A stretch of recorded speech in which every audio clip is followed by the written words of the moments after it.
Halo guys, assalamualaikum warahmatullahi wabarakatuh. Salam sejahtera, welcome back to my YouTube channel guys. Guys, selepas saja kekalahan Indonesia 2-0 ya menentang timnas Qatar untuk Piala Asia U23, dan itu membuatkan banyak pelbagai reaksi dan juga komentar tentang kekalahan ini. Karena kekalahan ini guys adalah disebabkan kecurangan wasit ketikanya mengadili perlawanan Piala Asia U23 untuk perlawanan pertama di Piala Asia, yaitu timnas Indonesia versus Qatar U23 ya guys. Jadi apapun ini adalah sebagai satu perkara yang harus kita lihat juga, karena banyak pelbagai reaksi dan juga respon, dan dikabarkan juga Bapak Erick Thohir sebagai Ketua Umum PSSI akan menghantar ya surat protes untuk perlawanan di antara timnas Indonesia dan juga Qatar disebabkan adalah kecurangan wasit guys ya. Begitu banyak sekali marah guys ya mengenai tentang perlawanan malam tadi guys ya. Jadi apapun kali ini guys, kita akan melihat pula bagaimana pula cerita ini tak bisa dibiarkan, respon di luar dugaan negara ASEAN setelah lihat Indonesia dicurangi Qatar. Ini sangat menarik untuk kita memberikan respon dan juga reaksi di dalam video pada kali ini. Jadi guys, tanpa basa-basi, ayo kita sama-sama semak di video pada kali ini. Ayo guys.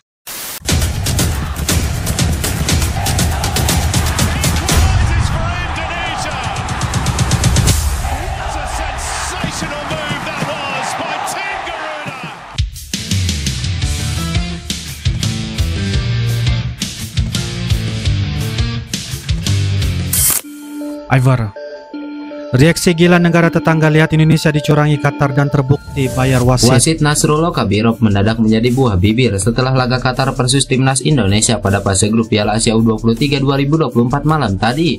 Wasit 38 tahun asal Tajikistan itu menjadi sorotan lantaran keputusan-keputusan yang merugikan timnas Indonesia U23.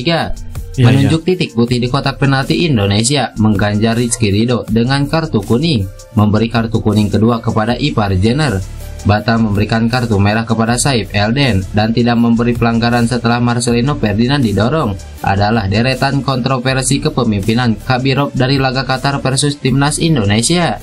Imbas kontroversial tersebut, para pencinta sepak bola tanah air pun dibuat sangat geram. Mereka meluapkan amarahnya di kolom komentar akun Instagram AFC. Bahkan akun Instagram wasit Nasrullah Kabirov langsung diserbu netizen tanah air setelah dianggap tidak adil dalam memimpin pertandingan.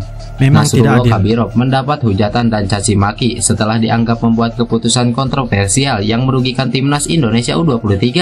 Bahkan sampai ada yang mengancam akan membunuh sang wasit jika wasit tersebut datang ke Indonesia. Kamu tidak bisa meresmikan pertandingan, kamu hanya melakukannya karena uang. Jika kamu datang ke Indonesia, akan kupastikan kamu pulang mati, tulis salah satu netizen Indonesia. Tak hanya itu saja, pelatih timnas Indonesia U23 Sintayong tak bisa menahan amarahnya setelah timnya kalah dari Qatar yang disebabkan oleh wasit. Bahkan Sintayong kehabisan kata-kata ketika dimintai pendapatnya soal kartu merah yang diberikan wasit pada dua pemain andalannya. Selamat untuk Qatar, para pemain sudah berusaha menampilkan permainan yang terbaik. Apalagi kita kalah jumlah pemain dan tidak mudah menyerah. Tapi banyak keputusan wasit di sepanjang pertandingan. Kalau kalian melihatnya, itu bukan pertandingan sepak bola, itu adalah pertunjukan komedi dan sangat berlebihan. Saya tidak bisa mengatakan apapun tentang pemain yang kena kartu merah. Saya kehabisan kata-kata. Kartu merah pertama kami tidak ada kontak sama sekali. Mengapa mereka tidak memakai VAR dalam situasi seperti ini? Ujar Sintayong. Sintayong mengakui seluruh penonton pasti sadar dengan keputusan aneh yang dilakukan oleh wasit asal Tajikistan tersebut. Bahkan jika ini terjadi di Indonesia, wasit tentu akan jadi bulan-bulanan penggemar. Keputusan aneh ini juga menimbulkan reaksi dari petinggi PSSI, yaitu Erick Thohir. Erick Thohir menyebut dirinya akan melayangkan protes secara langsung kepada Asosiasi Sepak Bola Asia atau AFC. Lantas, jika hal ini sangat menjadi sorotan di tanah air, bagaimanakah reaksi negara tetangga saat tahu Indonesia dicurangi Qatar di laga perdana? Berikut reaksi negara-negara ASEAN saat tahu Indonesia dicurangi Qatar malam tadi. Yang pertama, Thailand. Lewat salah satu media lokalnya, media Thailand ikut menyoroti kartu merah yang diterima Ipar Jenner. Kartu merah yang didapatkan Ivar Jenner juga menjadi perdebatan, sebab ia dianggap hanya melakukan pelanggaran kecil. Bahkan jika dilihat secara jelas, Ivar tidak melakukan pelanggaran. Sayangnya wasit Nasrullah Kabirov menganggap lain. Ia memberikan kartu kuning kedua, sehingga gelandang timnas Indonesia U23 itu harus mandi lebih cepat. Momen ini lantas disorot media Thailand. Mereka menganggap bahwa apa yang dilakukan Ivar Jenner bukan pelanggaran dan ia tak layak di kartu kuning kedua. Sayang Jelas sekali. tidak ada kartu kuning, bahkan tidak ada pelanggaran, tulis media Thailand di akun X Thai Football. Yang kedua, Vietnam. Sama seperti media Thailand, media asal Vietnam juga menyoroti kinerja Kabirov dan rekan-rekannya. Ya, media Vietnam tahu merasa kartu kuning kedua untuk Ivar Jenner adalah keputusan yang sangat kontroversial. Ya, sangat kontroversial. Ivar Jenner berusaha menarik kembali kakinya untuk menghindari benturan keras, namun ujung sepatunya masih menyentuh lutut pemain tim lawan.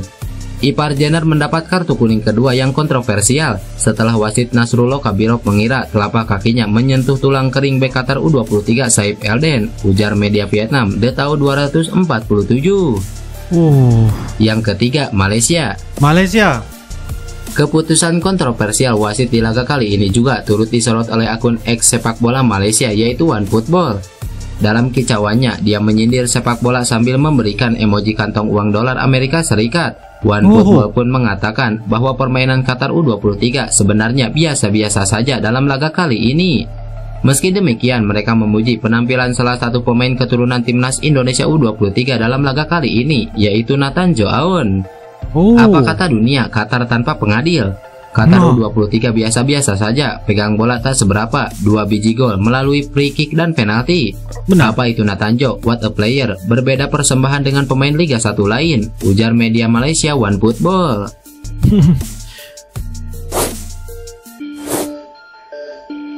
Pengakuan jujur pelatih Qatar usai bikin timnas Indonesia U23 menderita karena usai pertandingan, pelatih timnas Qatar U23 Ili Diopale mengakui bahwa pertandingan melawan timnas Indonesia U23 berjalan sulit.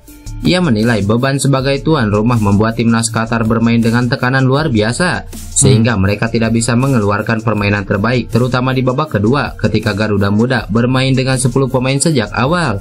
Lebih lanjut, Pale percaya timnya akan lebih baik di pertandingan selanjutnya dan targetnya adalah menjadi juara pada turnamen ini. Ini pertandingan yang sangat sulit buat kami, selalu sulit bermain di kandang sendiri karena segalanya bisa menjadi emosional. Babak pertama berjalan bagus, tetapi di babak kedua kami tidak bisa mengontrol pertandingan sepenuhnya. Kami bermain baik dalam beberapa aspek dan kami tidak baik dalam beberapa hal lainnya. Kami tidak bisa melakukan semua yang kami inginkan hari ini, tetapi itu memang bisa terjadi.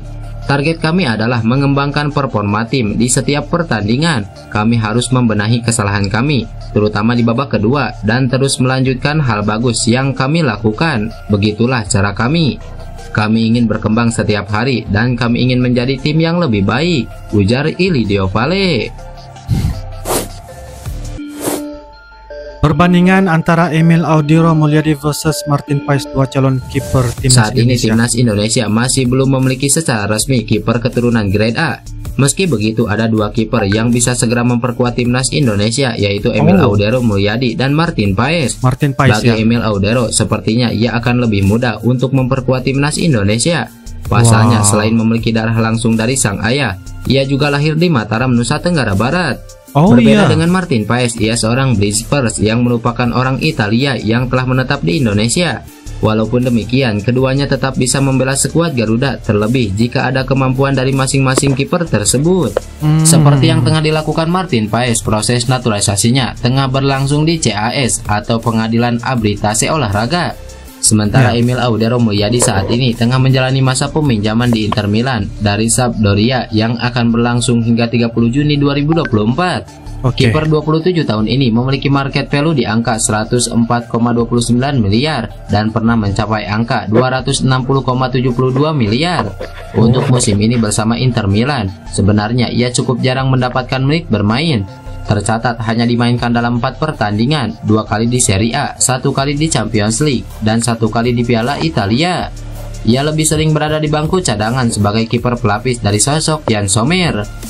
Penampilan terbaiknya berlangsung saat membela Sampdoria, mencatatkan 169 laga dengan 38 clean sheet. Sementara Martin Paes saat ini tengah memperkuat klub MLS FC Dallas hingga Desember 2025 sejak Juli 2022. Sebelum hijrah ke MLS, Paes sempat bermain untuk FC Utrecht di Eredivisie pada 2019 lalu. Saat ini market value Martin Paes berada di angka 20,86 miliar dengan rekor tertinggi di angka 26,7 miliar. Musim ini bersama FC Dallas, ia selalu tampil dan telah mencatatkan 7 penampilan, 10 kali kebobolan, dan 2 kali mencatatkan clean sheet. Secara total sampai saat ini, ia telah tampil 77 kali untuk FC Dallas dengan 19 kali clean sheet. Oke.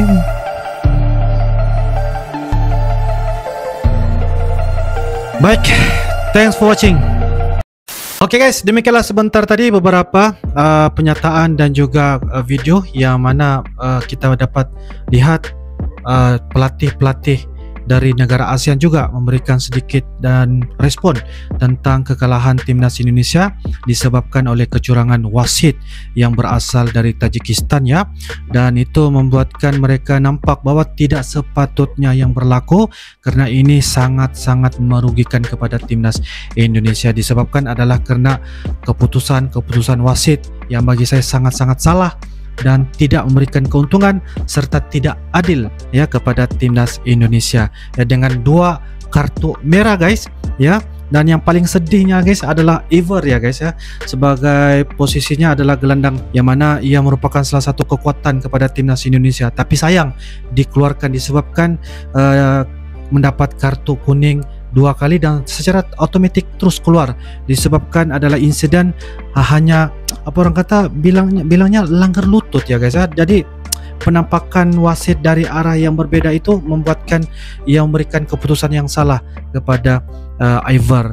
Kalau kita lihat dari sudut yang berbeda juga ya, ataupun posisi yang berbeda, ia bukanlah sebagai satu perkara yang perlu menjadi satu keputusan yang salah, yang berat kesalahannya sehingga memberikan kartu merah guys ya. Jadi apapun guys, ini adalah sebagai satu nampak bahwa setiap sebagai tuan rumah ataupun selaku tuan rumah pasti akan ada saja perkara-perkara ataupun keputusan di luar daripada apa yang kita fikirkan guys ya. Tapi apapun, seingat saya Bapak Erick Thohir akan menghantar protes ya kepada AFC untuk kekalahan timnas Indonesia disebabkan oleh daripada kecurangan wasit itu sendiri. Jadi apapun kita sama-sama doakan agar keputusan ini ataupun perkara ini dapat dibenahi dan mendapat keputusan dan juga keadilan yang sewajarnya ya guys ya.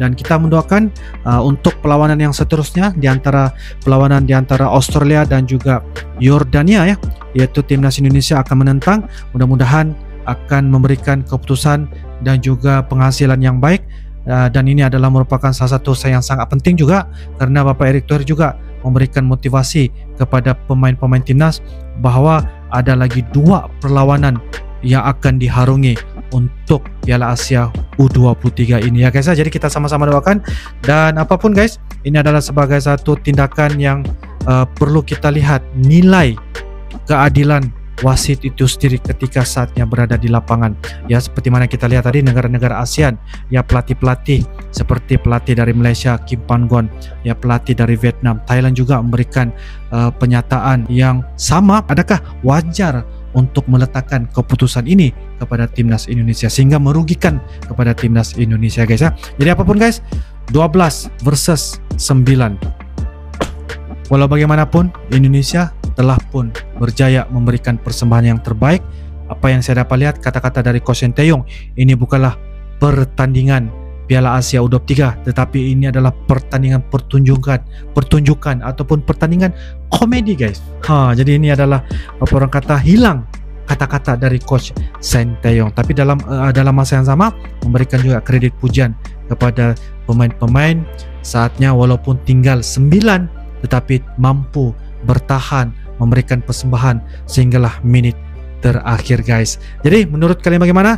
Silahkan tulis di ruangan kolom komentar ya guys ya. Insyaallah kita akan bisa ketemu lagi di video-video akan datang. Sampai jumpa lagi. I love you Indonesia, I love you Malaysia. Assalamualaikum warahmatullahi wabarakatuh. Dadah.